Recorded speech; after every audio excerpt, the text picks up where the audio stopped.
Next time, let's just put the band behind the bench just in case coach needs an extra player nearby. Burns at number 5, Lusk, first quarter. Burns wearing the orange, and they make the most of their first possession. Trevor McNamee is going to step right up and knock one down to start the game. Bronx get on the board first, up 3-0. Lusk would try to answer.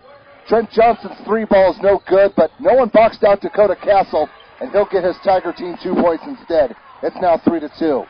Early on, Burns was just blown right by the defense. Case in point, Brody Eklund. There wasn't much in his way. This bucket gives his team a 9-2 lead. The home team would eventually claw their way back into it. Johnson gets a little closer this time and cans one from about 15 feet. That has them down by 4. It's 11-7.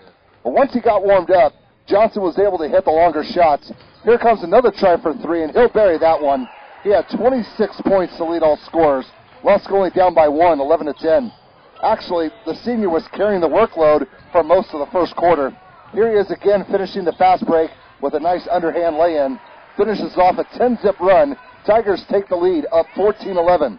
The Bronx will get back in the saddle before it got out of control. Colton Wright will set things straight with this baseline drive. Burns is down by 1, 16-15. They went to the bench early, and the guys were producing. Travis Ramza's just a freshman. Look out for him a few years down the road. Visitors go back up by a count of 17-16. But Johnson was still carrying the flame for Lusk. He was too hot for the defense to handle on this drive and finish. Tigers up 20-17 after the first 8 minutes. Second quarter, the pace slowed down a little bit, but both teams got their points in. Jordan Reed gets a friendly bounce on the rim before the ball drops. That puts the home team up by 6. It's 23-17. They build on it. Reed can't get the 3 to go, but Jared DeGearing can get 2. Better than nothing. Lusk now up 27-19. Burns would buck their way back into this game. Ramza takes the assist and gets the hoop. His team is now trailing 27-21. They kept going after it. Wright's going to zigzag and weave his way through the D. Gets a nice bounce off the back iron. Visitors now down by 2, 27-25. They tie it up at the free throw line. Then Ramza would score off the inbounds. 12 points for the freshman. His team is now winning by a count of 29-27. The Bronx were not done. Wright's going to set things straight on this drive. Here's 2 of his 20. Take a little spill at the end, but he was fine. That would finish off a 12-zip run. Burns led 31-27 going into the locker room. Third quarter, the score would stay close for quite some time. Michael Kuhn would end the scoring drought for the Tigers here. His team was down 31-29 at this point. They almost got careless on this highlight. Kuhn recovers just in time to avoid the turnover. He'll get it to Castle, who will can the short-range jumper. That would tie the score at 33-33. The visitors would take the momentum back.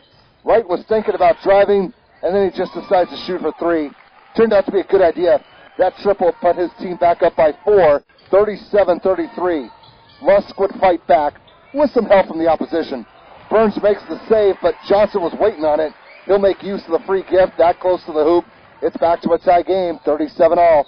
They would help themselves as well. Not sure if this is an air ball or a pass, but Castle's going to put it in his kingdom. Home team is now in front, 39-37. Burns will fire right back. Eklund is in the corner, wide open, and nothing but the bottom of the net on that 3 ball. He chipped in with 11. That puts the Bronx back up 40-39. The Tigers could put up shots like that as well. Johnson would find his shooting touch again and buries another one. The pendulum has swung the other way. It's 42-40. The Bronx had to even things up, and they would by giving the job to Wright. He'll pop on the foul line and hit to help the cause. This game was tied at 45 going into the final 8 minutes. Fourth quarter, we haven't seen much defense in this game. Castle would rise up to the challenge with this swat. That took care of that. Now it's time to get back to work on the offense. Burns was not impressed. They just found a new method of attack. Eklund will weave his way around the D for a basket, puts his team up 47-46. But Lusk was ready to pounce from there. Kuhn would score 7 of his 11 in the fourth, including this 2 here. That has the Tigers up 52-47. They were also making the most of their second chances late in the game. Johnson's going to get one of those, and the foul. Things are looking pretty good for the home team, leading 58-50. They also got a few freebies as well. Burns overdid it on the full court press, and Thomas Mason was wide open for this easy bucket. Lusk would put it in cruise control from there and go on to win 64-55.